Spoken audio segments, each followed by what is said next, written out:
வணக்கம் அன்பார்ந்த மாணவர்களே, மீண்டும் ஒரு குருகுலம் நிகழ்ச்சியினூடாக உங்களை சந்திப்பதில் பெருமகிழ்ச்சி. இன்று கணித பாடம் காப்போதர சாதாரண தர மாணவர்களுக்கான வரைவுகள் எனும் பாட அலகிலுள்ள மீட்டல் விடயங்களை பார்ப்போம். இன்று நாங்கள் இந்த வரைவுகள் தொடர்பான பாட விடயத்திலே முதலாவதாக நாங்கள் ஒரு நேர்கோடு தொடர்பான விடயத்தை பார்க்க போகின்றோம். அதாவது உருவில் எல்லினால் காட்டப்படும் நேர்கோட்டின் சமன்பாடு. இங்கு உருவிலே உங்களுக்கு எல்லினால் ஒரு நேர்கோடு காட்டப்பட்டுள்ளது. அந்த நேர்கோடினுடைய சமன்பாட்டை நாங்கள் காண வேண்டும். எனவே அந்த நேர்கோட்டினுடைய சமன்பாட்டை காண்பதற்கு முதலாவதாக இந்த y அச்சை இடைவெட்டும் புள்ளியினுடைய ஆள்கூறுகளை காண வேண்டும். எனவே y அச்சை இடைவெட்டும் புள்ளியினுடைய ஆள்கூறுகள் 0,3. அடுத்ததாக x அச்சை இடைவெட்டும் புள்ளியினுடைய ஆள்கூறுகள் 3,0. எனவே இந்த நேர்கோட்டினுடைய சமன்பாட்டை காண்பதற்கு முதலாவதாக நாங்கள் படித்திறனை காண்போம். எனவே படித்திறனை காண்பதற்கான சமன்பாடு y ஆள்கூறுகளின் வித்தியாசத்தின் கீழ் x ஆள்கூறுகளின் வித்தியாசம். எனவே இங்கு முதலாவதாக நாங்கள் y ஆள்கூறுகளின் வித்தியாசத்தை காணும் பொழுது ஒரு y ஆள்கூறிலிருந்து இன்னும் ஒரு y ஆள்கூறை கழிக்க வேண்டும். ஆகவே நான் முதலாவது இந்த y ஆள்கூறிலிருந்து கீழே உள்ள y ஆள்கூறை கழிக்கப் போகின்றேன். ஆகவே y ஆள்கூறு 3, 3லிருந்து இன்னும் ஒரு y ஆள்கூறு 0 கழிப்போம். அதற்கு ஒத்த x ஆள்கூறு 0லிருந்து ஆரம்பிக்க வேண்டும். எனவே இந்த 0லிருந்து கீழே உள்ள x ஆள்கூறு 3ஐ கழிக்க வேண்டும். ஆகவே படித்திறன் m சமன் 3/0 கீழ் 0/3 ஆக இருக்கும். எனவே 3லிருந்து 0 கழித்தால் அது 3, 0லிருந்து 3ஐ கழிக்கும் பொழுது அது மறை 3. எனவே 3 மறை 3ஆல் வகுபடும் பொழுது அது மறை 1. ஆகவே படித்திறன் ஆனது, இந்த நேர்கோட்டினுடைய படித்திறன் ஆனது மறை 1ஆக இருக்கும். அடுத்ததாக இந்த நேர்கோட்டினுடைய வெட்டுத்துண்டு. எனவே படித்திறனும் வெட்டுத்துண்டும் தெரிந்தால்தான் நாங்கள் அந்த நேர்கோட்டினுடைய சமன்பாட்டை காணலாம். வெட்டுத்துண்டு என்பது இந்த நேர்கோட்டு வரைபானது y அச்சை வெட்டும் புள்ளியின் y ஆள்கூறு. எனவே y அச்சை வெட்டுகின்ற புள்ளியினுடைய y ஆள்கூறு. எனவே இங்கு y அச்சை வெட்டும் புள்ளியினுடைய y ஆள்கூறு ஆனது 3. ஆகவே இந்த நேர்கோட்டினுடைய வெட்டுத்துண்டு C என்று அழைக்கப்படும். C ஆனது 3 ஆகும். ஆகவே இந்த நேர்கோட்டினுடைய சமன்பாடு, ஒரு நேர்கோட்டினுடைய சமன்பாட்டுக்கான பொது வடிவம் y சமன் mx சக c என்று அழைக்கப்படும். எனவே இந்த வடிவத்திலே நாங்கள் படித்திறன் m-க்கும் வெட்டுத்துண்டு c-க்கும் பிரதியீடு செய்வோம். ஆகவே அவ்வாறு பிரதியிடும் பொழுது எங்களுக்கு நேர்கோட்டினுடைய சமன்பாடானது y சமன் மறை x சக 3 ஆக கிடைக்கும். இது தரப்பட்ட நேர்கோடு எல்லினுடைய சமன்பாடாகும். இனி இரண்டாவதாக தரப்பட்டுள்ள உருவில் உள்ள தகவல்களுக்கேற்ப நேர்கோடு ABயின் சமன்பாடு. இங்கு பாருங்கள், உங்களுக்கு 2 நேர்கோடுகள் தரப்பட்டுள்ளன. அந்த 2 நேர்கோடுகளும் ஒன்றுக்கொன்று சமாந்தரம் என்பது அம்புக்குறி தலை மூலம் காட்டப்பட்டுள்ளது. எனவே 2 நேர்கோடுகள் ஒன்றுக்கொன்று சமாந்தரமாக காணப்படும் பொழுது அவற்றினுடைய படித்திறன்கள் சமன். ஆகவே இந்த 2 நேர்கோடுகளினுடைய படித்திறன்கள் சமன் என்பதால் ABயினுடைய படித்திறன் ஆனது மேலே தரப்பட்டுள்ள நேர்கோட்டினுடைய படித்திறனுக்கு சமனாக இருக்கும். ஆகவே நாங்கள் மேலே தரப்பட்ட இந்த நேர்கோட்டினுடைய படித்திறனை காண்பதனூடாக AB எனும் நேர்கோட்டினுடைய படித்திறனை காணலாம். ஆகவே முதலாவது மேலே தரப்பட்ட அந்த நேர்கோட்டினுடைய படித்திறனை காண்பதற்கு அந்த நேர்கோடானது y அச்சை வெட்டுகின்ற புள்ளியினுடைய ஆள்கூறை காண்போம். எனவே y அச்சை வெட்டுகின்ற புள்ளியினுடைய ஆள்கூறு 0,4. இப்பொழுது நாங்கள் படித்திறன் காண்பதற்கான சமன்பாட்டை பிரயோகிப்போம். எனவே படித்திறன் ஆனது y ஆள்கூறுகளின் வித்தியாசத்தின் கீழ் x ஆள்கூறுகளின் வித்தியாசம் என்று தெரியும். எனவே இங்கு y ஆள்கூறுகளின் வித்தியாசத்தை காணும் பொழுது 6லிருந்து மற்றும் ஒரு y ஆள்கூறு 4ஐ கழிப்போம். அதற்கு ஒத்த x ஆள்கூறு 3லிருந்து 0ஐ கழிப்போம். ஆகவே 6லிருந்து 4ஐ கழிக்கும் பொழுது 2, 3லிருந்து 0ஐ கழிக்கும் பொழுது 3. ஆகவே படித்திறன் ஆனது 3ல் 2ஆக இருக்கும். எனவே இது மேலே தரப்பட்ட நேர்கோட்டினுடைய படித்திறன். அந்த படித்திறன் ஆனது கீழே காணப்படும் AB என்னும் நேர்கோட்டினுடைய படித்திறனுக்கு சமன். காரணம் அவை சமாந்தர நேர்கோடுகள் என்பதால். ஆகவே AB என்னும் நேர்கோட்டினுடைய படித்திறனும் 3ல் 2 ஆகும்.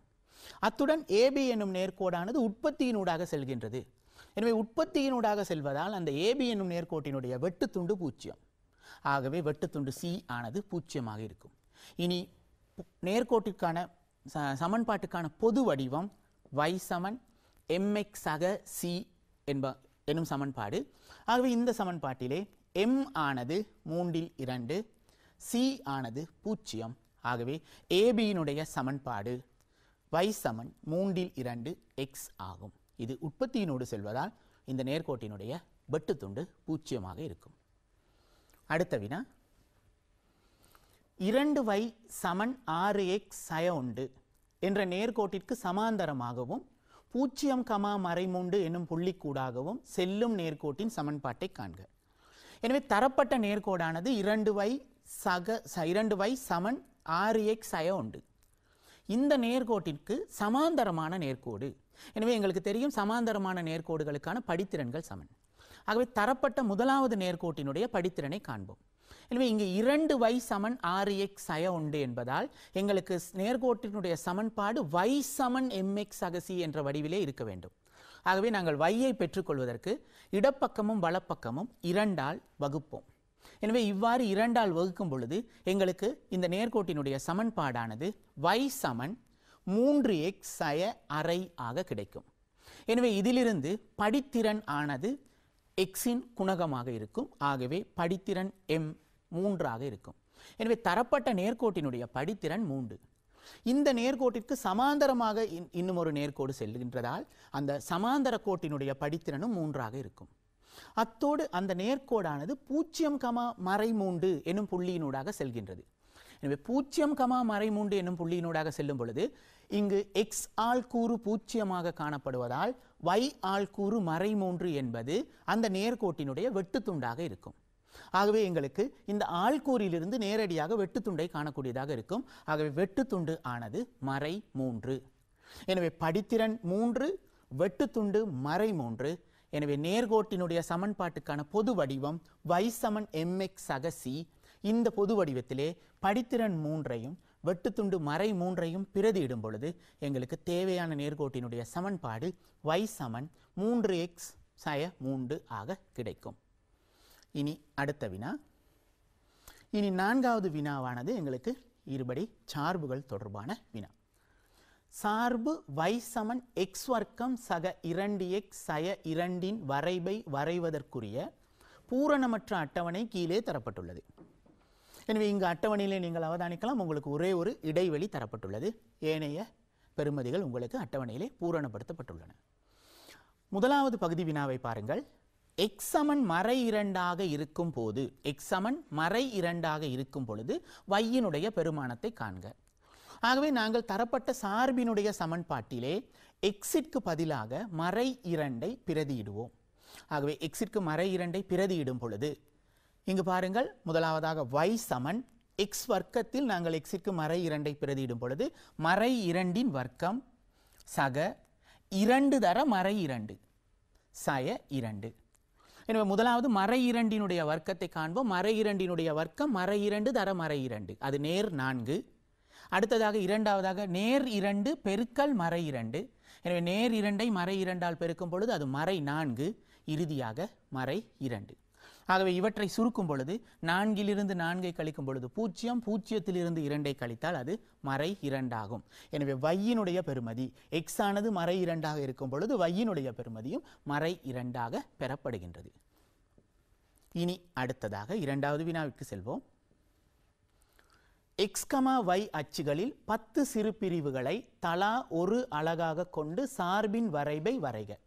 எனவே இங்கு பாருங்கள், x, y அச்சுகளில் 10 சிறு பிரிவுகளை தலா ஒரு அலகாக கொண்டு எனும் பொழுது இதனுடைய அர்த்தம் x அச்சிலும் 10 சிறு பிரிவுகளை ஒரு அலகாக எடுக்க வேண்டும், y அச்சிலும் 10 சிறு பிரிவுகளை ஒரு அலகாக எடுக்க வேண்டும்.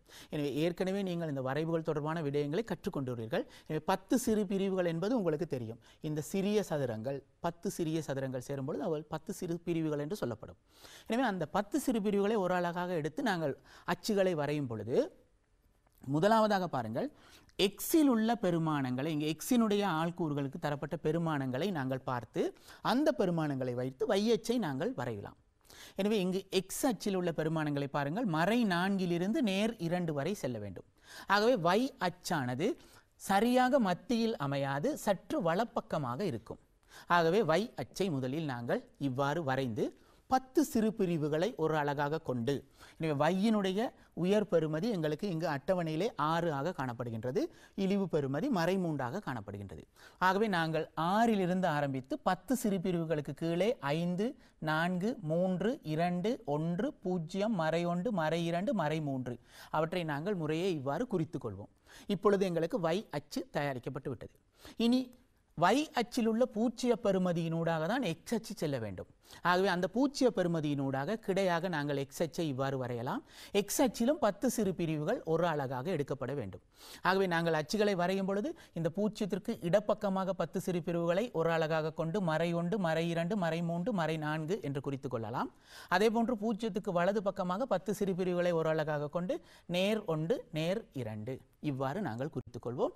கட்டாயமாக அச்சுகளுக்கு பெயரிட வேண்டும். வை அச்சு, எக்ஸ் அச்சு, அம்புக்குறி தலைகளும் காட்டப்படுவது சிறந்தது. இனி எங்களுக்கு ஆள்கூற்று தளம் தயாராகிவிட்டது. இனி இந்த புள்ளிகளை குறிப்போம். முதலாவது புள்ளியினுடைய ஆள்கூறுகள் மறை 4,6. ஆகவே எக்ஸினுடைய பெறுமதியில் மறை 4ற்கு நேராகவும் வை 6க்கு நேராகவும் இந்த புள்ளியை நாங்கள் குறிக்க வேண்டும். அடுத்ததாக மறை 3,1. அடுத்த புள்ளி மறை 2, மறை 2. அடுத்த புள்ளி மறை 1, மறை 3. அடுத்ததாக 0, மறை 2. அடுத்தது 1, 1. அடுத்த புள்ளி 2, 6. எனவே இந்த புள்ளிகளை நீங்கள் இவ்வாறு புள்ளடி மூலமாகவோ அல்லது ஒரு புள்ளி வைத்து அதனை சுற்றி வட்டமிடுவதன் மூலமாகவோ அந்த புள்ளிகளுக்குரிய இடங்களை காட்டிக்கொள்ளலாம். இனி இந்த புள்ளிகளை நாங்கள் நீங்கள் வரைபை வரையும் பொழுது எவ்வாறும் வரையலாம். ஆனால் பொதுவாக நாங்கள் ஒரு வரைபானது இடப்பக்கமாக இருந்து வலப்பக்கமாக வரையப்படுகின்றது என்று தான் எடுத்துக்கொள்ள வேண்டும். காரணம், எக்ஸினுடைய பெறுமதிகள் இடப்பக்கம் இருந்து வலப்பக்கமாக அதிகரித்து செல்கின்றது. ஆகவே பொதுவாக ஒரு வரைவு இடமிருந்து வலமாக வரைவதாக எடுத்துக்கொள்ள வேண்டும். அடுத்தது இந்த வளையை நீங்கள் ஒப்பமானதாக வரைய வேண்டும். ஆகவே ஒப்பமானதாக இவ்வாறு நீங்கள் இந்த வரைபை வரைய வேண்டும். இனி அடுத்ததாக மூன்றாவது பகுதி வினா. வரைபை பயன்படுத்தி பின்வருவனவற்றை காண்க. எனவே அதில் முதலாவது ஏ பகுதி, வரைபின் சமச்சீர் அச்சின் சமன்பாடு. உங்களுக்கு தெரியும் இந்த வரைபினுடைய சமச்சீர் அச்சு. சமச்சீர் அச்சு என்பது இந்த வரைபை 2 சம பகுதிகளாக பிரிக்கின்ற ஒரு நேர்கோடு. ஆகவே அந்த நேர்கோடானது இவ்வாறு செல்லும். எனவே இந்த நேர்கோடு எக்ஸ் அச்சை மறை 1 வெட்டி செல்கின்றது. எனவே இந்த சமச்சீர் அச்சு எக்ஸ் அச்சை மறை 1 வெட்டி செல்கின்றது. ஆகவே இந்த சமச்சீர் அச்சினுடைய சமன்பாடு எக்ஸ் சமன் மறை 1 ஆகும். எக்ஸ் சமன் மறை 1 ஆகும். பி பகுதி வினா. சார்பின் இழிவு பெருமானம். சார்பினுடைய இழிவு பெருமானம். சார்பினுடைய பெருமானம் என்பது வையினுடைய பெருமானத்தை குறிக்கும். வை அச்சில் உள்ள பெருமானங்களை குறிக்கும். ஆகவே இந்த வரைபின் மீது இழிவு புள்ளி இங்கு உங்களுக்கு இந்த மஞ்சள் நிறத்தில் காட்டப்பட்டுள்ளது. எனவே இந்த புள்ளியானது இந்த வரைபின் மீது காணப்படுகின்ற இழிவு புள்ளி. எனவே அந்த புள்ளிக்கு நேர் எதிரே உள்ள சார்பினுடைய பெருமானம் எனும் பொழுது வை அச்சில் உள்ள பெருமானம். ஆகவே வை அச்சில் இந்த புள்ளிக்கு நேரெதிரே உள்ள பெருமானம் மறை 3. எனவே வை ஆள்கூறு மறை 3. ஆகவே சார்பினுடைய இழிவு பெருமானம் என்பது இழிவு புள்ளிக்கு நேரே உள்ள வையில் உள்ள ஆள்கூறு. ஆகவே அதனுடைய பெருமானம் மறை 3. எனவே சார்பின் இழிவு பெருமானம் மறை 3 ஆகும். அடுத்ததாக திரும்பட்புள்ளியின் ஆள்கூறுகள். சார்பினுடைய திரும்பட்புள்ளியின் ஆள்கூறுகள். எனவே இந்த புள்ளிதான் வரைபினுடைய திரும்பட்புள்ளி. அதாவது நாங்கள் இடமிருந்து வலமாக இவ்வாறு வரைபை வரைந்து கொண்டு செல்லும் பொழுது எங்களுக்கு மேலிருந்து கீழே வந்து இந்த புள்ளியிலே சார்பானது மீண்டும் மேல் நோக்கி திரும்புகின்றது. வரைபானது மீண்டும் மேல் நோக்கி திரும்புகின்றது. ஆகவே இந்த புள்ளி திரும்பட்புள்ளி என்று சொல்லப்படும். எனவே திரும்பட்புள்ளியினுடைய ஆள்கூறுகளை எழுதும் பொழுது முதலாவது இந்த புள்ளிக்கு நேரெதிரே உள்ள எக்ஸ் ஆள்கூறினுடைய பெறுமதி, அடுத்தது இந்த புள்ளிக்கு நேரெதிரே உள்ள y ஆள்கூறினுடைய பெறுமதி. இவை இரண்டையும் கொண்டுதான் திரும்பட்புள்ளியினுடைய ஆள்கூறுகள் எழுதப்படும். ஆகவே திரும்பட்புள்ளியினுடைய ஆள்கூறுகள் ஆனது மறை 1, மறை 3 ஆகும். அடுத்த நான்காவது பகுதி வினா. சார்பு நேராக உள்ள எக்ஸின் பெருமான வீச்சை காண்க. அதாவது சார்பு நேர் பெறுமதிகளை கொண்டது. எனவே சார்பினுடைய பெருமானம் எனும் பொழுது எங்களுக்கு தெரியும் அது வையினுடைய பெருமானம். எனவே வையினுடைய பெருமானங்கள் நேர் பெருமானங்களை கொண்டிருப்பது இந்த எக்ஸ் அச்சிற்கு மேலே உள்ள பகுதியில் ஆகும்.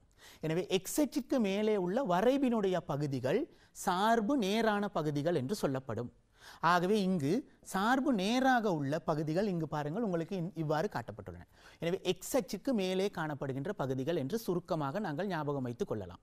எனவே அவ்வாறு காணப்படும் பொழுது எக்ஸினுடைய பெருமான வீச்சு, எனவே எக்ஸினுடைய பெருமான வீச்சு என்பது பாருங்கள் இந்த நேர்பகுதியிலே எக்ஸ் ஆனது இந்த இடத்திலிருந்து இடப்பக்கமாக காணப்படுகின்றது. அதே போன்று இன்னும் ஒரு நேர்பகுதி காணப்படுகின்றது. அந்த நேர்பகுதியில் எக்ஸ் ஆனது இந்த இடத்திலிருந்து இவ்வாறு வலப்பக்கமாக காணப்படுகின்றது. ஆகவே எக்ஸினுடைய பெருமான வீச்சுகள் 2 பகுதிகளாக உள்ளன. ஒன்று எக்ஸ் ஆனது மறை 2.7 சிறியதாக இருக்கும். எக்ஸ் ஆனது மறை 2.7 சிறியதாக இருக்கும். அடுத்தது எக்ஸ் ஆனது 0.7 பெரியதாக இருக்கும். ஆகவே எக்ஸிற்கு 2 பெருமான வீச்சுகள் இருக்கும். ஒன்று எக்ஸ் சிறிது மறை 2.7 எக்ஸ் பெரிது 0.7 ஆகும். இதனை நாங்கள் சமநிலை வடிவிலே காட்டும் பொழுது இவ்வாறு காட்டலாம். அல்லது இதனை நாங்கள் சொற்களில் எழுதி காட்டலாம். எவ்வாறு? எக்ஸ் ஆனது மறை 2.7 குறைவு 0.7 அதிகம். இவ்வாறு சொற்களிலும் நாங்கள் எழுதி காட்டலாம். இது சார்பு நேராக உள்ள எக்ஸினுடைய பெருமான வீச்சை காணும் முறை. இனி அடுத்த வினா, சார்பு மறையாக உள்ள எக்ஸின் பெருமான வீச்சை காண்க. எனவே சார்பு நேராக உள்ள பகுதி என்பது இப்பொழுது எங்களுக்கு எக்ஸ் அச்சிற்கு மேலே உள்ள பகுதி என்று தெரியும். அதே போன்று சார்பினுடைய பெருமானம் மறையாக காணப்படுவது, அதாவது சார்பினுடைய பெருமானம் என்பது வையினுடைய பெருமானம். வையினுடைய பெருமானங்கள் மறையாக காணப்படுவது எக்ஸ் அச்சிற்கு கீழே உள்ள பகுதியில். ஆகவே இந்த எக்ஸ் அச்சிற்கு கீழே உள்ள சார்பினுடைய, அதாவது வரைபினுடைய பகுதி சார்பு மறையாக உள்ள பகுதி என்று சொல்லப்படும். ஆகவே இந்த பகுதிகள் சார்பு மறையாக காணப்படும் பகுதிகள். எனவே இங்கு எக்ஸினுடைய பெருமானங்களை காணும் பொழுது இந்த வரைபினுடைய பகுதி ஒரே பகுதியாக காணப்படுவதால் எக்ஸ் ஆனது இந்த புள்ளிக்கும் இந்த புள்ளிக்கும் இடையில் காணப்படும் பெறுமதிகளை எடுக்கும். இந்த 2 புள்ளிகளுக்கும் இடையில் காணப்படும் பெறுமதிகளை எடுக்கும். ஆகவே எக்ஸினுடைய பெருமான வீச்சு எழுதும் பொழுது அது மறை 2.7க்கும் 0.7க்கும் இடையில் இருப்பதாக இருக்கும். ஆகவே இதனை நாங்கள் சமநிலை வடிவில் எழுதும் பொழுது மறை 2.7 சிறிது எக்ஸ் சிறிது 0.7 இந்த 2 பெறுமதிகளுக்கும் இடையில் எக்ஸ் இருப்பதாக இருக்கும். அல்லது இதனை நாங்கள் சொற்களில் எழுதும் பொழுது எக்ஸ் ஆனது மறை 2.7க்கும் 0.7க்கும் இடையில் இருக்கும் என்று எழுதலாம். இங்கு இந்த சமநிலைகளிலே சமன் போடப்படாமைக்கு காரணம் என்ன? இங்கு சிறிது பெரிது, இங்கு சிறிது சிறிது ஆகிய குறியீடுகள் மாத்திரமே காட்டப்பட்டுள்ளன. இங்கு சமன் போடப்படாமைக்கு காரணத்தை நீங்கள் விளங்கிக் கொள்ள வேண்டும். அதாவது சார்பின் பெருமானம் நேராக உள்ள எக்ஸின் பெருமான வீச்சு, அதாவது சார்பின் பெருமானம் நேராக உள்ளது எனும் பொழுது இந்த புள்ளியிலே பாருங்கள், இந்த மறை 2.7 எனும் புள்ளியிலே சார்பினுடைய பெருமானம் எனும் பொழுது வையினுடைய பெருமானம். ஆகவே இந்த புள்ளியில் வையினுடைய பெருமானம் 0. 0 என்பது நேர் அல்ல. ஆகவே நாங்கள் இந்த புள்ளியிலே சமன் இட முடியாது. அதே போன்றுதான் இந்த 0.7 எக்ஸ் ஆனது 0.7 இந்த புள்ளியிலும் சார்பினுடைய பெருமானம் 0. ஆகவே சார்பினுடைய பெருமானம் 0ஆக இருப்பதால் அது நேர் அல்ல. ஆகவே 0.7க்கும் அந்த எக்ஸினுடைய பெருமதி சமனாக இராது. அதே போலதான் சார்பு மறையாக உள்ள எக்ஸின் பெருமான வீச்சு எழுதும் போதும் இந்த மறை 2.7 0.7 அவை இரண்டிலும் இருந்து சார்பினுடைய பெறுமதிகளை பார்க்கும் பொழுது அது 0. 0 என்பது மறையும் அல்ல. ஆகவே இங்கும் நாங்கள் சமன் போடக்கூடாது. அடுத்த வினாவை பார்ப்போம். சார்பு நேராக குறையும் எக்ஸின் பெருமான வீச்சை காண்க. இனி சார்பு நேராக குறைகின்ற பகுதி எங்களுக்கு தெரியும். பொதுவாக ஒரு வரைபானது இடமிருந்து வலமாக வரைவதாக எடுத்துக்கொள்ளப்பட வேண்டும். அவ்வாறு நாங்கள் வரையும் பொழுது இந்த புள்ளியிலே இருந்து நாங்கள் கீழ் நோக்கி எக்ஸ் அச்சை வெட்டும் புள்ளி வரை வரும் பொழுது எங்களுக்கு சார்பானது நேர் பெறுமதிகளோடாக குறைகின்றது. அதே போல இந்த புள்ளியிலிருந்து இந்த இழிவு புள்ளி வரை நாங்கள் வரைபை வரைந்து கொண்டு வரும் பொழுது சார்பானது மறை பெறுமதிகளினூடாக குறைகின்றது. அதே போன்று இந்த இழிவு புள்ளியிலிருந்து எக்ஸ் அச்சை வெட்டும் புள்ளி வரை வரைபை நாங்கள் வரையும் பொழுது சார்பானது மறை பெறுமதிகளினூடாக அதிகரிப்பதாக இருக்கும்.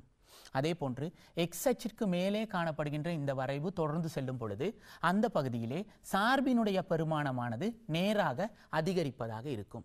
எனவே இங்கு வரைபானது இவ்வாறு 4 பகுதிகளாக பிரிக்கப்படலாம். ஒன்று சார்பு நேராக குறையும் பகுதி, மறையாக குறையும் பகுதி, மறையாக அதிகரிக்கும் பகுதி, நேராக அதிகரிக்கும் பகுதி என்று 4 பகுதிகளாக பிரிக்கப்படலாம்.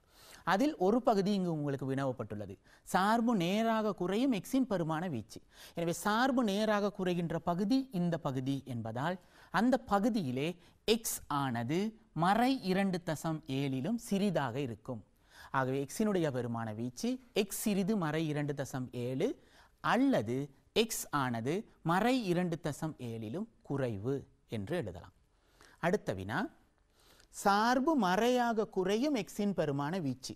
எனவே இப்போ எங்களுக்கு தெரியும் சார்பு மறையாக குறைகின்ற பகுதி அது இந்த பகுதி ஆகும்.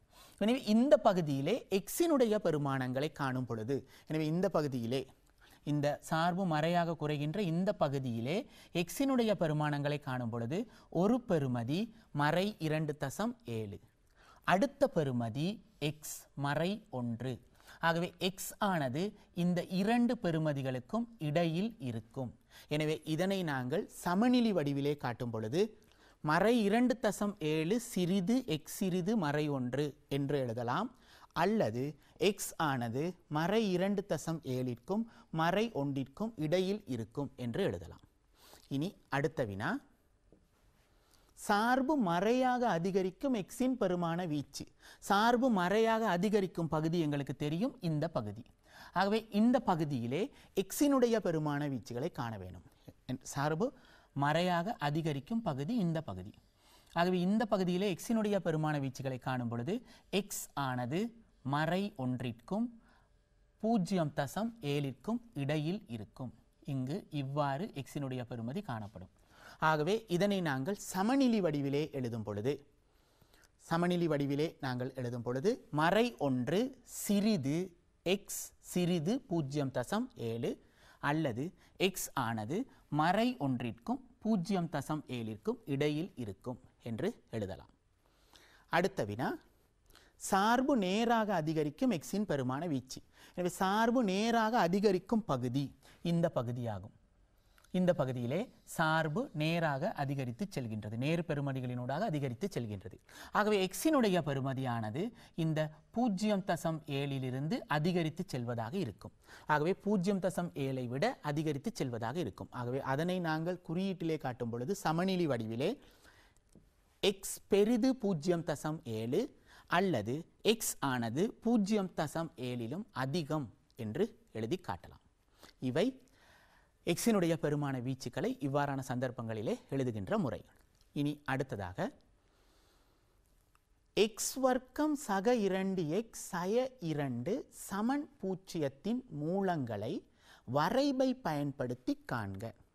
அதாவது தரப்பட்ட ஒரு சார்பினுடைய சமன்பாட்டை பயன்படுத்தி நாங்கள் வரைபை வரைந்தோம். அந்த வரைபை பயன்படுத்தி நாங்கள் இங்கு தரப்பட்டுள்ள ஒரு இருபடி சமன்பாட்டினுடைய மூலங்களை காண வேண்டும். அது வரைபை பயன்படுத்தி காண வேண்டும். எனவே வரைபை பயன்படுத்தி ஒரு இருபடி சமன்பாட்டினுடைய மூலங்களை காண வேண்டிய சந்தர்ப்பங்களிலே முதலாவதாக நாங்கள் தரப்பட்ட சார்பினுடைய சமன்பாடும் தரப்பட்ட இருபடி சமன்பாடும் ஒரே வடிவில் இருக்கின்றதா, ஒரே மாதிரியாக இருக்கின்றதா என்று பார்க்க வேண்டும். ஆகவே அவ்வாறு ஒப்பீடு செய்து பார்க்கும் பொழுது எங்களுக்கு இங்கு விளங்கும் எக்ஸ் வர்க்கம் சக 2x சய 2 சமன்பாட்டில் எக்ஸ் வர்க்கம் சக 2x சய 2 எனும் பகுதிகள் உள்ளன. சார்பினுடைய சமன்பாட்டில் y சமன் என்று இருக்கின்றது, இருபடி சமன்பாட்டில் சமன் 0 என்று இருக்கின்றது. ஆகவே இங்கு எங்களுக்கு ஒரு விஷயம் புலப்படும். அதாவது சார்பினுடைய சமன்பாட்டிலே y சமன் 0 ஆகும் பொழுது இந்த இருபடி சமன்பாடு எங்களுக்கு கிடைக்கும். ஆகவே இந்த சார்பினுடைய சமன்பாட்டை நாங்கள் இவ்வாறு எழுதி y சமன் 0 ஆகும் பொழுது எங்களுக்கு இந்த இருபடி சமன்பாடு கிடைக்கின்றது. எக்ஸ் வர்க்கம் சக 2x சய 2 சமன் 0 என்று. எனவே இந்த இருபடி சமன்பாட்டினுடைய மூலங்களை காணும் பொழுது y ஆனது 0 இருக்க வேண்டும். எனவே y சமன் 0 என்பது ஒரு நேர்கோடு, அதாவது அது y அச்சை 0 வெட்டி செல்லும் ஒரு கிடைக்கோடு. எனவே y அச்சை பூஜ்ஜியத்தில் வெட்டி செல்லும் கிடைக்கோடு என்பது இங்கு x அச்சு. ஆகவே x அச்சினை வரைபு வெட்டுகின்ற இரண்டு புள்ளிகளும் தான் இந்த இருபடி சமன்பாட்டினுடைய மூலங்களாக இருக்கும். எனவே வரைபானது x அச்சை இரண்டு புள்ளிகளில் இடைவெட்டுகின்றது. ஒன்று இந்த புள்ளி, அடுத்தது இந்த புள்ளி. ஆகவே இந்த இரண்டு புள்ளிகளையும் நாங்கள் இவ்வாறு குறித்து பார்ப்போம். அதாவது ஒரு புள்ளி இந்த புள்ளி, அடுத்த புள்ளி இந்த புள்ளி.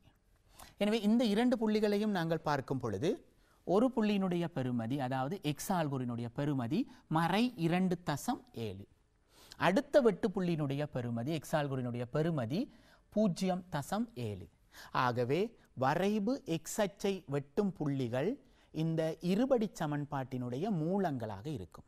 எனவே அவை இரண்டும் x = -2.7 அல்லது x = 0.7 ஆக இருக்கும். எனவே வரைபை பயன்படுத்தி ஒரு இருபடி சமன்பாட்டினுடைய மூலங்களை காணும் பொழுது நாங்கள் இந்த படிமுறைகளை பின்பற்றுவோம்.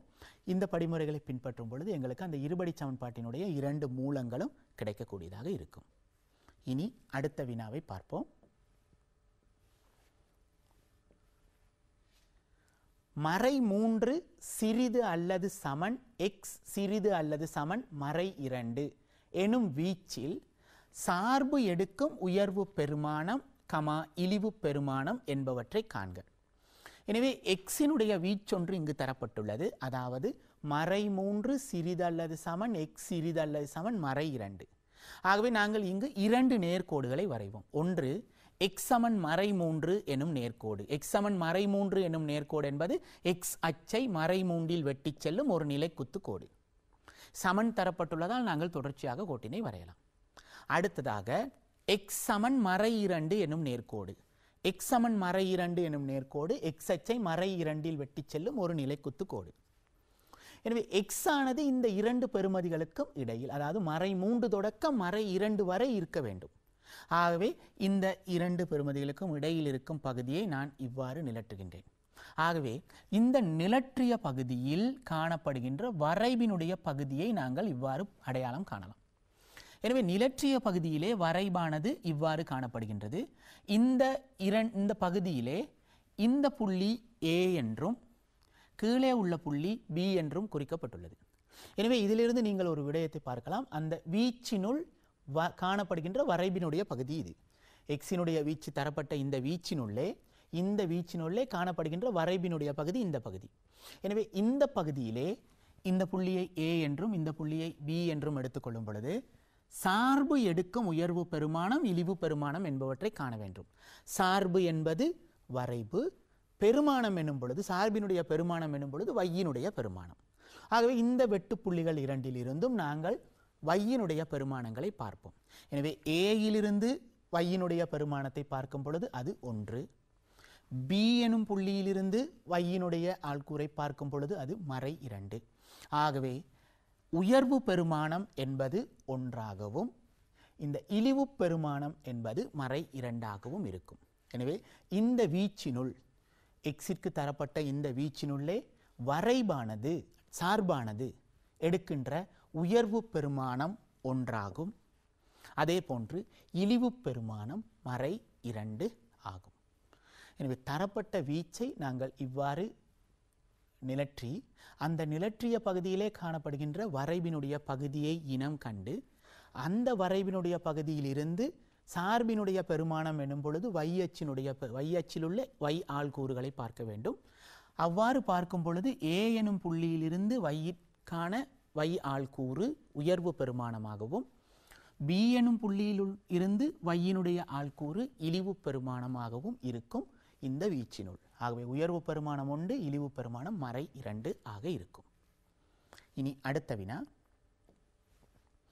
அடுத்ததாக நாங்கள் இந்த சார்பின் வரைபை பருமட்டாக வரைதல் தொடர்பான விடயங்களை பார்க்க போகின்றோம். எனவே வினா இலக்கம் 5, சார்பு y = x வர்க்கம் சய 6x சக 5 கருதுக. எனவே இந்த இருபடி சார்பை நாங்கள் கருதுகின்றோம். முதலாவது பகுதி வினா, இச்சார்பின் சமன்பாட்டை y = எக்ஸ் சக ஏ முழுவதின் வர்க்கம் சக பி எனும் வடிவில் எழுதுக. எனவே இந்த வடிவை நாங்கள் நிறைவர்க்க கோவை வடிவம் என்று சொல்வோம். எனவே இந்த வடிவிலே நாங்கள் சார்பினுடைய சமன்பாட்டை எழுதுவதற்கு முதலாவது தரப்பட்ட சார்பினுடைய சமன்பாடை எடுத்து அந்த சமன்பாட்டிலே நாங்கள் இங்கு நீங்கள் அவதானிக்கலாம், அதாவது எக்ஸ் வர்க்கம் எனும் குணகமும் எக்ஸில் அமைந்த குணகத்தையும் அப்படியே வைத்துக்கொண்டு அடுத்ததாக நாங்கள் மாறிலி உறுப்பு ஒன்றை சேர்க்க போகின்றோம். அந்த மாறிலி உறுப்பை நாங்கள் எவ்வாறு சேர்ப்போம் என்றால், எக்ஸினுடைய குணகத்தின் அரைவாசியின் வர்க்கத்தை கூட்டி கழிக்க வேண்டும். எனவே எங்களுக்கு தெரியும், இங்கு எக்ஸினுடைய குணகம் என்பது மறை 6. எனவே மறை 6னுடைய அரைவாசி எனும் பொழுது அதனை 2ஆல் வகுக்கும் பொழுது அந்த அரைவாசி பெறப்படும். மறை 6 2ஆல் வகுக்கப்படும் பொழுது அரைவாசி மறை 3. அந்த மறை 3னுடைய வர்க்கம், மறை 3னுடைய வர்க்கம் என்பது மறை 3 தர மறை 3. ஆகவே அது நேர் 9. எனவே முதலாவதாக நாங்கள் நேர் 9ஐ கூட்டி அந்த நேர் 9ஐ கழிக்கும் பொழுது சமன்பாட்டிலே எந்த விதமான மாற்றமும் இல்லை. அடுத்ததாக இந்த நேர் 5 அதனை நாங்கள் எழுதி கொள்கின்றோம். அப்பொழுது பாருங்கள், தரப்பட்ட சார்பினுடைய சமன்பாட்டை அப்படியே எழுதி முதலாம் உறுப்பு இரண்டாம் உறுப்புகளை அப்படியே எழுதுவோம். எக்ஸ் வர்க்கத்தில் உள்ள உறுப்பு, எக்ஸில் உள்ள உறுப்பு. அடுத்ததாக எக்ஸின் குணகத்தின் அரைவாசியின் வர்க்கம், அதனை கூட்டி கழிக்க வேண்டும். இறுதியாக இந்த சக 5. இனி முதல் 3 உறுப்புகளை மாத்திரம் எடுத்து கவனிக்கும் பொழுது எக்ஸ் வர்க்கம் மறை 6x சக 9 இவை மாத்திரம் எடுத்து கவனிக்கப்படும் பொழுது இந்த கோவையை, இந்த மூவுறுப்பு கோவையை நாங்கள் நிறைவர்க்க கோவையாக எழுதலாம்.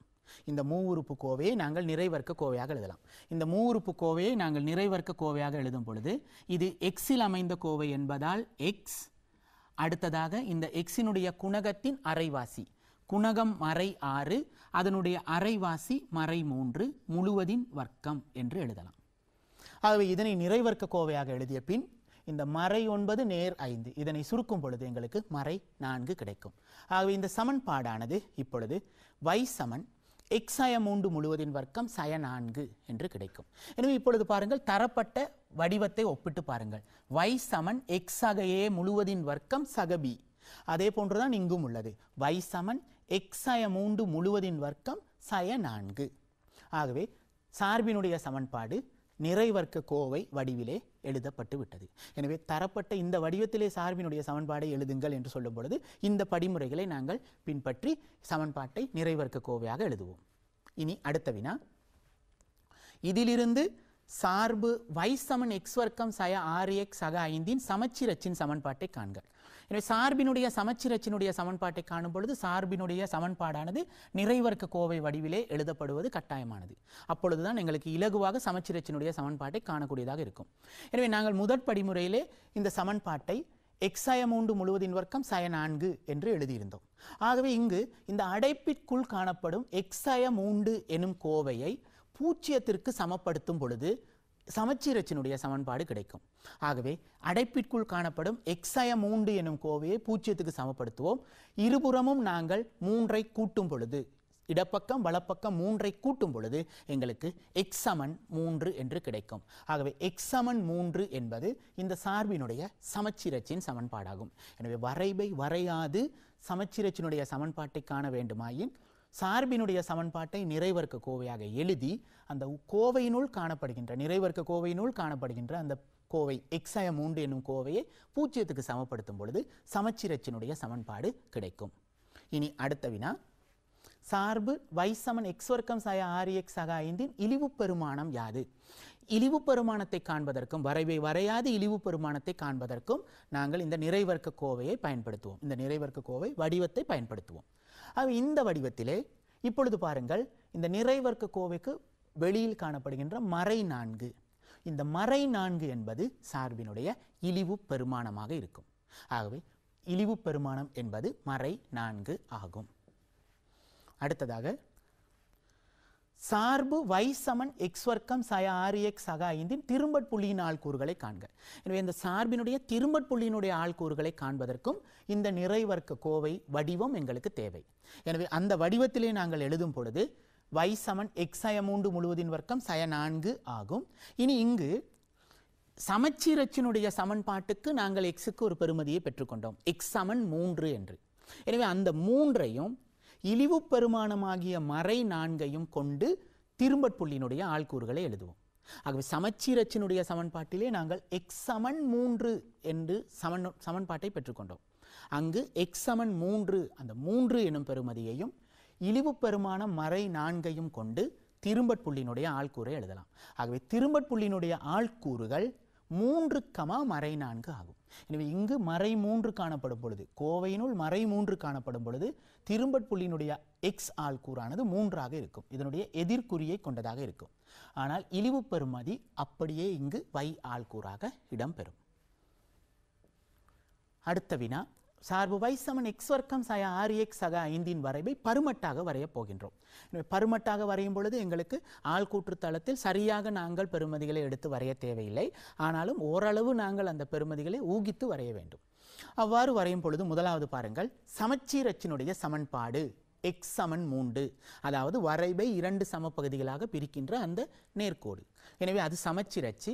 சமச்சீரச்சானது x அச்சை நேர் 3இல் வெட்டி செல்லுகின்ற ஒரு நிலைக்குத்து கோடாக இருக்கும். எனவே இது சமச்சீரச்சு. எனவே இந்த கோடு பற்றி வரைவினுடைய இரு பக்கங்களிலும் இடப்பக்கமும் வரப்பக்கமும் சமனாக வரைவு செல்ல வேண்டும். இரண்டாவதாக இழிவு பெருமானம். எனவே வரைவினுடைய இழிவு புள்ளிக்கு, அதாவது இழிவு புள்ளிக்கு நேரெதிரே உள்ள y ஆள்கூறினுடைய பெறுமதி மறை 4. எனவே அது x அச்சிற்கு கீழாக இவ்வாறு y அச்சின் மீது காணப்படும். எனவே இந்த பெறுமதி மறை 4, இது இழிவு பெறுமதியாக இருக்கும். ஆகவே இந்த புள்ளியானது திரும்பட்புள்ளியாக இருக்கும். அதாவது 3, மறை 4 என்பது திரும்பட்புள்ளி. ஆகவே 3, மறை 4 எனும் பொழுது இந்த புள்ளி திரும்பட்புள்ளியாக இருக்கும். எனவே திரும்பட்புள்ளியை நாங்கள் குறித்த பிறகு வரைவானது இந்த சமச்சீர் அச்சு பற்றி இரு பக்கமும் சமச்சீராக செல்ல வேண்டும். இது ஒரு இழிவு பெருமான வளையி. எங்களுக்கு ஏற்கனவே தெரியும், கடந்த வகுப்புகளிலே நாங்கள் கற்றுக்கொண்டுள்ளோம். எக்ஸ் வர்க்கத்தினுடைய குணகம் நேர் எண்ணாக இருக்கும் பொழுது அது இழிவு பெருமான வளையாக இருக்கும். எக்ஸ் வர்க்கத்தினுடைய குணகம் மறை எண்ணாக இருக்கும் பொழுது, மறையாக இருக்கும் பொழுது அது உயர்வு பெருமான வளையாக இருக்கும். ஆகவே இங்கு எக்ஸ் வர்க்கத்தினுடைய குணகம் நேர் எண்ணாக இருப்பதால், நேர் பெறுமதியாக இருப்பதால் இது இழிவு பெருமான வளையி. ஆகவே இந்த இழிவு பெருமான வளையி இவ்வாறு செல்வதாக இருக்கும். எக்ஸ் அச்சு பற்றி இது இருபுறமும் சமச்சீராக இருப்பதாக இருக்கும். இது சார்பை பருமட்டாக வரைகின்ற முறை. இனி நாங்கள் அடுத்த பகுதிக்கு செல்லலாம். அடுத்த வினா, வினா 6. சார்பு y சமன் மறை x வர்க்கம் சய 4x சக 2 வரைவை வரையாது. அதாவது y சமன் சய x வர்க்கம் சய 4x சக 2 வரைவை வரையாது. எனவே இந்த வரைவை பார்க்கும் பொழுது x வர்க்கத்தினுடைய குணகம் மறை 1. ஆகவே இது நிச்சயமாக உயர்வு பெருமான வளையி. அடுத்ததாக இச்சார்பின் சமன்பாட்டை y சமன் a சய x சக b முழுவதின் வர்க்கம் எனும் வடிவில் எழுதுக. எனவே உயர்வு பெருமான வளையி ஒன்று வரும் பொழுது அதனுடைய சமன்பாட்டை நிறைவர்க்க கோவை வடிவிலே எழுதும் பொழுது முதலாவதாக ஒரு பெறுமதி, ஒரு மாறிலி பெறுமதி a சய, அடுத்ததாக நிறைவர்க்க கோவை x சக b முழுவதின் வர்க்கம் என்று அமைய வேண்டும். எனவே இந்த வடிவத்திலே நாங்கள் சமன்பாட்டை மாற்றிக்கொள்வதற்கு முதலாவது y சமன் மறை x வர்க்கம் சய 4x சக 2 தரப்பட்ட சார்பினுடைய சமன்பாட்டை எழுதி x வர்க்கத்தினுடைய குணகம் மறை 1 ஆக இருப்பதால், மறை 1 என்பது ஒரு நிறைவர்க்க எண் அல்ல. ஆகவே நாங்கள் அந்த மறை 1ஐ 3 உறுப்புகளிலும் இருந்து பொதுவாக எடுப்போம். எனவே பொது உறுப்பை வேறாக்கு முறை, காரணிப்படுத்தலிலே பொது உறுப்பை வேறாக்கும் முறை உங்களுக்கு தெரியும். அந்த முறையிலே 3 உறுப்புகளிலிருந்தும் நாங்கள் மறை 1ஐ பொதுவாக எடுக்கும் பொழுது x வர்க்கம் சக 4x சய 2 என்பது மற்றைய காரணியாக இருக்கும். மறை 1 என்பது ஒரு காரணியாகவும் மற்றைய காரணி x வர்க்கம் சக 4x சய 2 இருக்கும். இனி இதனை நாங்கள் நிறைவர்க்க கோவை வடிவிலே எழுதுவதற்கு y சமன் மறை 1, அடுத்து அடைப்பினுள் x வர்க்கம் சக 4x, இந்த 2 உறுப்புகளையும் அப்படியே வைத்துக்கொண்டு xின் குணகத்தின் அரைவாசியின் வர்க்கம், xின் குணகம் என்பது 4, அந்த 4னுடைய அரைவாசி 2, 2னுடைய வர்க்கம் 4, அந்த 4ஐ கூட்டி கழிக்க வேண்டும். அப்பொழுது சமன்பாட்டில் எந்த விதமான மாற்றமும் இருக்காது. அடுத்ததாக இந்த மறை 2. இனி நாங்கள் இந்த x வர்க்கம் சக 4x சக 4 இந்த 3 உறுப்புகளையும் எடுத்து ஒரு நிறைவர்க்க கோவையாக எழுதலாம். எனவே இந்த 3 உறுப்புகளையும் நாங்கள் எடுக்கும் பொழுது, இங்கு அடைப்பினுள் காட்டப்பட்டுள்ள இந்த 3 உறுப்புகளையும் நாங்கள் எடுக்கும் பொழுது இதனை நிறைவர்க்க கோவையாக எழுதுவோம். இதனை நிறைவர்க்க கோவையாக எழுதுவது எங்களுக்கு தெரியும். இந்த கோவையை மாத்திரம் எடுத்து நிறைவர்க்க கோவையாக எழுதும் பொழுது இது எக்ஸில் அமைந்த கோவை என்பதால் எக்ஸ் இருக்கும். எக்ஸினுடைய குணகம் சக 4, அதனுடைய அரைவாசி சக 2 முழுவதின் வர்க்கம் என்று எழுதப்படும். ஆகவே இதனை நாங்கள் நிறைவர்க்க கோவையாக எழுதி இறுதியாக மறை 4 மறை 2 இதனை இரண்டையும் சுருக்கும் பொழுது அது மறை 6. அடுத்ததாக நாங்கள் அடைப்பு நீக்கம் செய்து எழுத வேண்டும். அப்பொழுதுதான் எங்களுக்கு தரப்பட்ட அந்த வடிவம் கிடைக்கும். எனவே அடைப்பு நீக்கம் செய்யும் பொழுது பாருங்கள், எக்ஸாக 2 முழுவதின் வர்க்கம் என்பது ஒரு கோவை, ஒரு நிறைவர்க்க கோவை. அந்த நிறைவர்க்க கோவையை நேரடியாக நாங்கள் மறை 1ஆல் பெருக்க முடியாது. அந்த கோவையினுடைய விரிவை எழுதி அதன் பிறகுதான் மறை 1ஆல் பெருக்க வேண்டும். ஆகவே நாங்கள் அதற்கு இந்த எக்ஸாக 2 முழுவதின் வர்க்கம் என்பதை மறை 1ஆல் பெருக்கும் பொழுது மறை எக்ஸாக 2 முழுவதின் வர்க்கம் என்று எழுதிக் கொள்வோம். அடுத்ததாக மறை 1 மறை 6ஆல் பெருக்கப்படும் பொழுது அது நேர் 6. ஆகவே நேர் 6ஐ முதலிலும் மறை எக்ஸாக 2 முழுவதின் வர்க்கத்தை இரண்டாவதும் எழுதும் பொழுது எங்களுக்கு அந்த கூறப்பட்ட வடிவம் கிடைக்கும். ஆகவே மறை 1 மறை 6ஆல் பெருக்கப்படும் பொழுது 6. அடுத்ததாக மறை 1 எக்ஸாக 2 முழுவதின் வர்க்கத்தால் பெருக்கப்படும் பொழுது மறை எக்ஸாக 2 முழுவதின் வர்க்கம் கிடைக்கும். எனவே இது சார்பினுடைய சமன்பாட்டை தரப்பட்ட நிறைவர்க்க கோவை வடிவில் எழுதும் முறை. இனி அடுத்ததாக இதிலிருந்து சார்பு y சமன் மறை x வர்க்கம் மறை 4x சக 2 சமச்சீரச்சின் சமன்பாட்டை, இந்த சார்பினுடைய சமச்சீரச்சினுடைய சமன்பாடு எங்களுக்கு தெரியும். இதனை நிறைவர்க்க கோவை வடிவிலே எழுதினால், இந்த சமன்பாட்டை நாங்கள் நிறைவர்க்க கோவை வடிவிலே எழுதினால் அது y சமன் 6 சய x சக 2 முழுவதின் வர்க்கம் ஆகும். ஏற்கனவே நான் உங்களுக்கு கூறியிருக்கிறேன், அடைப்பிற்குள்ளே காணப்படும் கோவையை பூஜ்ஜியத்திற்கு சமப்படுத்தும் பொழுது சமச்சீரச்சினுடைய சமன்பாடு கிடைக்கும். எனவே அடைப்பிற்குள்ளே காணப்படும் கோவை எக்ஸாக 2, அதனை பூஜ்ஜியத்திற்கு சமப்படுத்தும் பொழுது எக்ஸ் சமன் மறை 2 ஆக கிடைக்கும். எனவே எக்ஸ் சமன் மறை 2 என்பது சமச்சீர் அச்சினுடைய சமன்பாடு. இனி அடுத்த வினா, சார்பு y சமன் சய x வர்க்கம் சய 4x சக 2 உயர்வு பெருமானத்தை காண்க. எனவே உயர்வு பெருமானம் என்பது அந்த நிறைவர்க்க கோவைக்கு முன்னே காணப்படும் பெறுமதி. ஆகவே இந்த கோவைக்கு முன்னே காணப்படும் பெறுமதி 6. எனவே உயர்வு பெருமானம் என்பது 6 ஆகும். இனி அடுத்த வினா, சார்பு y சமன் சய x வர்க்கம் சய 4x சக 2 திரும்பட் புள்ளியின் ஆள்கூறுகளை காண்க. எனவே நிறைவர்க்க கோவை வடிவிலே இந்த எக்ஸாக 2 எனும் கோவையை பூஜ்ஜியத்திற்கு சமப்படுத்தும் பொழுது சமச்சீரச்சினுடைய சமன்பாடு கிடைக்கும். அது எக்ஸ் சமன் மறை 2. ஆகவே அந்த மறை 2ஐயும் உயர்வு பெருமானமாகிய 6ஐயும் எடுத்து எழுதும் பொழுது திரும்பட் புள்ளியினுடைய ஆள்கூறுகள் கிடைக்கும். எனவே மறை 2, 6 என்பது திரும்பட் புள்ளியினுடைய ஆள்கூறுகளாக இருக்கும். இங்கு அடைப்பினுள் காணப்படுகின்ற நேர் 2னுடைய எதிர்குறி இங்கு இடம்பெறும். எனவே அது மறை 2 எக்ஸ் ஆள்கூறினுடைய பெறுமதி. உயர்வு பெருமானம் 6 என்பது y ஆள்கூறினுடைய பெறுமதியாக இருக்கும். இனி அடுத்த வினாவை பாருங்கள். வினா இலக்கம் 7. y சமன் எக்ஸாக 1 முழுவதின் வர்க்கம் சய 4 எனும் சார்பின் வரைபை பயன்படுத்தி இருபடி சமன்பாடு x வர்க்கம் சக 2x சய 3 சமன் 0 மூலங்களை காண்க. எனவே நான் ஏற்கனவே கூறியது போல ஒரு சார்பினுடைய வரைபை பயன்படுத்தி இருபடி சமன்பாட்டினுடைய மூலங்களை காணும் பொழுது சார்பினுடைய சமன்பாட்டையும் இருபடி சமன்பாட்டையும் ஒப்பிட வேண்டும். சார்பினுடைய சமன்பாடு y சமன் எக்ஸாக 1 முழுவதின் வர்க்கம் சய 4. ஆனால் இருபடி சமன்பாடு x வர்க்கம் சக 2x சய 3 சமன் 0. இவை இரண்டும் இப்பொழுது பார்க்கும் பொழுது ஒரே மாதிரியான சமன்பாடுகளாக எங்களுக்கு தென்படவில்லை. ஆகவே இந்த இருபடி அந்த சார்பினுடைய சமன்பாட்டை நிறைவர்க்க கோவையை நாங்கள் விரித்தெழுதி சுருக்கும் பொழுது இந்த இருபடி சமன்பாடு பெறப்படுகின்றதா என்பதை பார்ப்போம். ஆகவே முதலாவதாக சார்பினுடைய சமன்பாட்டை எழுதி இந்த நிறைவர்க்க கோவையை நாங்கள் விரித்தெழுதுவோம். ஆகவே இதனை நாங்கள் விரித்தெழுதும் பொழுது y சமன் எக்ஸ் வர்க்கம் சக 2x சக 1 அடுத்ததாக சய 4. முதலாம் உறுப்பினுடைய வர்க்கம் 2 உறுப்புகளின் பெருக்கு தொகையின் இருமடங்கு இரண்டாம் உறுப்பினுடைய வர்க்கம், அவ்வாறு நாங்கள் விரித்தெழுதலாம். அடுத்தது சய 4. எனவே இந்த சக 1 சய 4 இதனை சுருக்கும் பொழுது எங்களுக்கு அது சய 3 ஆக கிடைக்கும். எனவே இப்பொழுது சார்பினுடைய சமன்பாடு y சமன் எக்ஸ் வர்க்கம் சக 2x சய 3. இப்பொழுது சார்பினுடைய சமன்பாட்டையும் தரப்பட்ட இருபடி சமன்பாட்டையும் ஒப்பிட்டு பார்ப்போம். ஆகவே சார்பினுடைய சமன்பாட்டிலே y சமன் 0 ஆகும் பொழுது எங்களுக்கு இருபடி சமன்பாடு கிடைக்கும். ஆகவே இந்த இருபடி சமன்பாட்டினுடைய மூலங்களை காண்பதற்கு y சமன் 0 என்னும் கோடு, அதாவது x அச்சு, x அச்சை இந்த வரைவு இரண்டு புள்ளிகளில் இடைவெட்டும். ஒன்று இங்கு உருவில் காட்டப்பட்டுள்ளது போன்று A எனும் புள்ளி, அடுத்தது B எனும் புள்ளி. x அச்சை வரைபானது இரண்டு புள்ளிகளில் இடைவெட்டும். ஒன்று A எனும் புள்ளி, அடுத்தது B எனும் புள்ளி. ஆகவே A எனும் புள்ளியில் உள்ள x ஆள்கூறு மறை 3, B எனும் புள்ளியில் உள்ள x ஆள்கூறு 1. ஆகவே x இன் மூலங்கள், ஆகவே இந்த சமன்பாட்டில் உள்ள மூலங்கள் x சமன் மறை 3 அல்லது x சமன் 1 ஆகும். எனவே தரப்பட்ட சார்பினுடைய சமன்பாட்டை விரித்தெழுதி சுருக்குவதன் மூலம் இவ்வாறான சமன்பாட்டை பெறலாம்.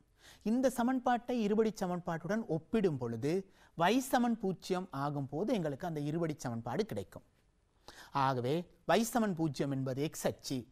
x அச்சை வரைவு இடைவெட்டும் இரண்டு புள்ளிகளிலும் உள்ள x ஆள்கூறுகள் இந்த இருபடி சமன்பாட்டினுடைய மூலங்களாக இருக்கும். இனி அடுத்த வினா, y சமன் மறை x அயவுண்டு முழுவதின் வர்க்கம் சக 4 எனும் சார்பின் வரைபை பயன்படுத்தி இருபடி சமன்பாடு x வர்க்கம் சய 2x சய 3 சமன் 0 மூலங்களை காண்போம்.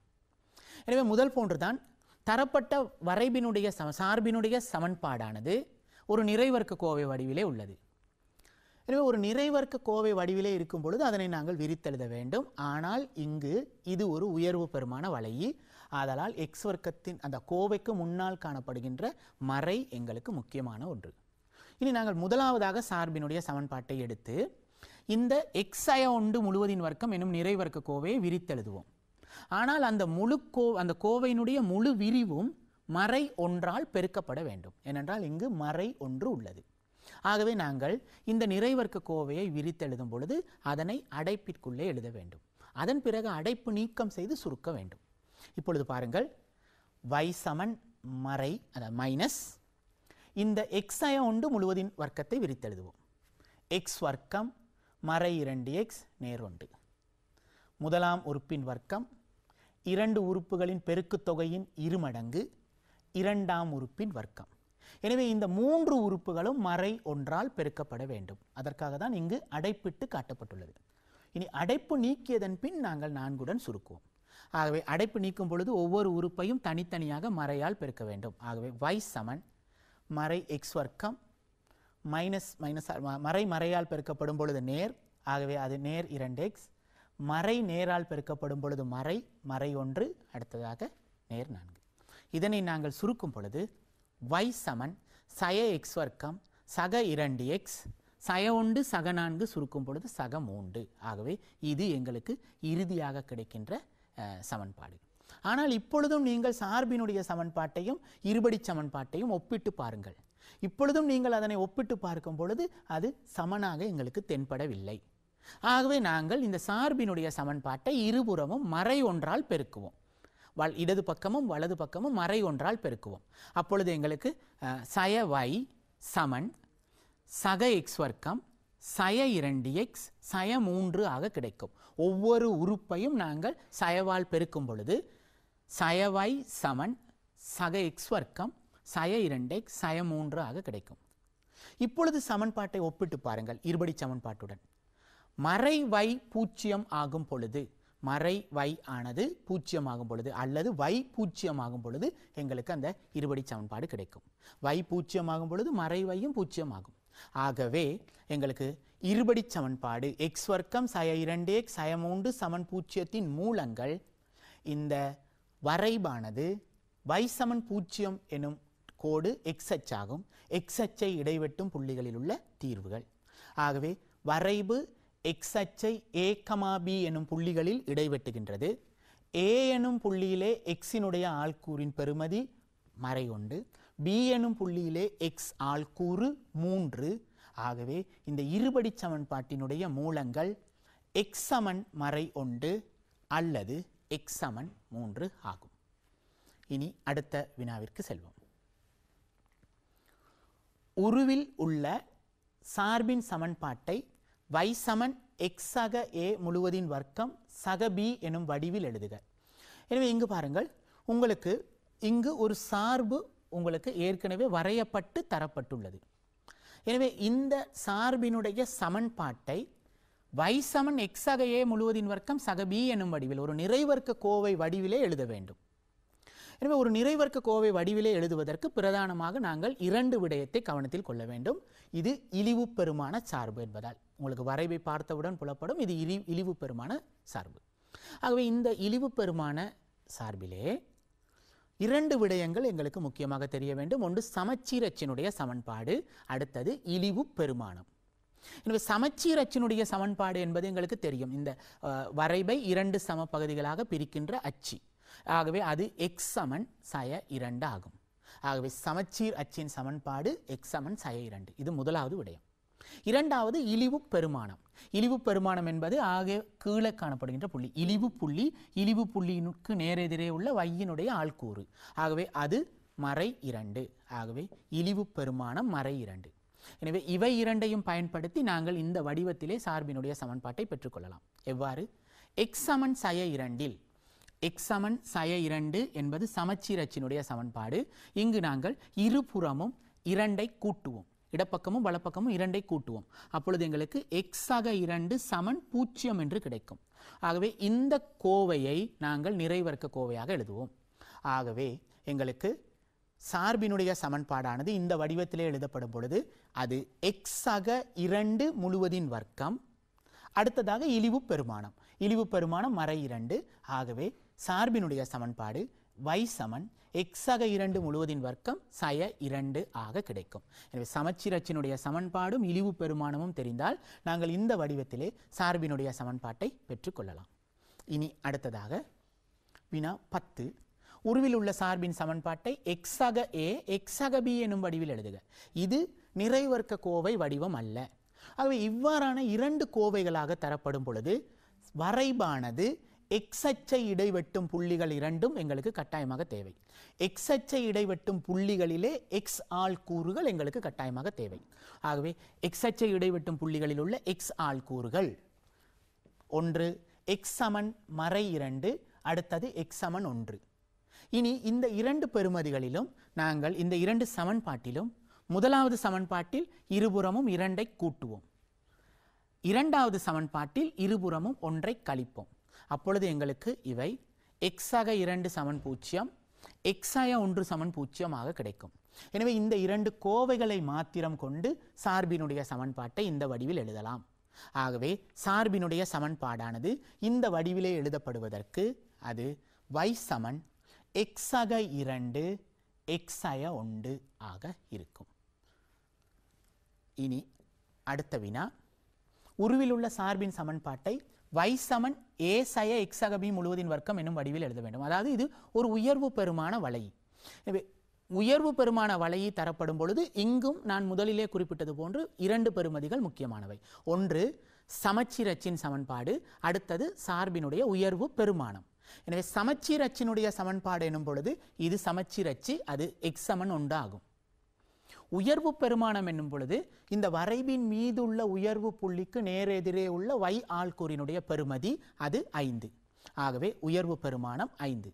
இவை இரண்டையும் கொண்டு நாங்கள் சமன்பாட்டை எழுதலாம். எனவே சமச்சீர் அச்சினுடைய சமன்பாட்டிலே இருபுறமும் 1ஐ கழிக்கும் பொழுது, இடப்பக்கமும் வலப்பக்கமும் 1ஐ கழிக்கும் பொழுது x சய 1 சமன் 0 ஆக கிடைக்கும். அதே போன்று 5 என்பது உயர்வு பெருமானம். ஆகவே a இருக்கும் இடத்திலே உயர்வு பெருமானமும், நிறைவர்க்க கோவை வரும் இடத்திலே சமச்சீர் அச்சிலிருந்து பெறப்பட்ட கோவையும் எழுதப்படும். ஆகவே சார்பினுடைய சமன்பாடு இந்த வடிவத்தில் எழுதும் பொழுது y சமன் 5 சய x சய 1 முழுவதின் வர்க்கம் ஆக இருக்கும். இனி இறுதியாக இந்த தரப்பட்ட உயர்வு பெருமான வரைவிலே அந்த சமன்பாட்டை y சமன் சய x சக a அடுத்ததாக x சக b எனும் வடிவிலே எழுத வேண்டும். ஆகவே இவ்வாறு எழுதுவதற்கு இரண்டு விடயங்கள் தேவை. சார்பின் x அச்சை வெட்டும் புள்ளிகள், x அச்சை வெட்டும் புள்ளிகள் இங்கு காட்டப்பட்டுள்ளன. அந்த புள்ளிகளிலே உள்ள x ஆள்கூறுகளினுடைய பெறுமதி x சமன் மறை 1 x சமன் 3. எனவே முதலாவது எக்ஸ் சமன் மறை ஒன்று எனும் சமன்பாட்டில் இருபுறமும் ஒன்றை கூட்டும் பொழுது எக்ஸாக 1 சமன் 0 கிடைக்கும். எக்ஸ் சமன் 3 எனும் சமன்பாட்டில் இருபுறமும் 3ஐ கழிக்கும் பொழுது எக்ஸாய 3 சமன் 0 என்று கிடைக்கும். எனவே இந்த கோவைகளை கொண்டு சமன்பாட்டை நாங்கள் எழுதினால் அது y சமன் சய எக்ஸாக 1 எக்ஸாய 3 ஆக கிடைக்கும். காரணம் இது ஒரு உயர்வு பெருமான வளையி.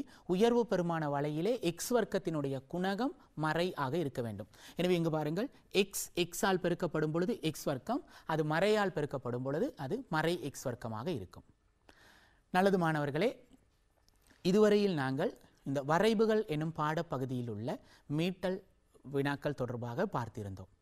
எனவே இந்த வினாக்களில் நீங்கள் அடிப்படையான விடயங்களை கற்றுக்கொண்டிருப்பீர்கள். ஏற்கனவே நீங்கள் வகுப்பறையிலும் வரைவுகள் தொடர்பான விடயங்களை நன்கு கற்றுக்கொண்டிருப்பீர்கள். இனி அடுத்த ஒரு வகுப்பறையிலே நாங்கள் இந்த வரைவுகள் தொடர்பான மேலதிக வினாக்களை நாங்கள் செய்து பார்க்க இருக்கின்றோம்.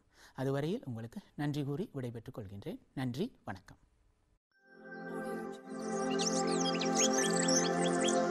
Thank you.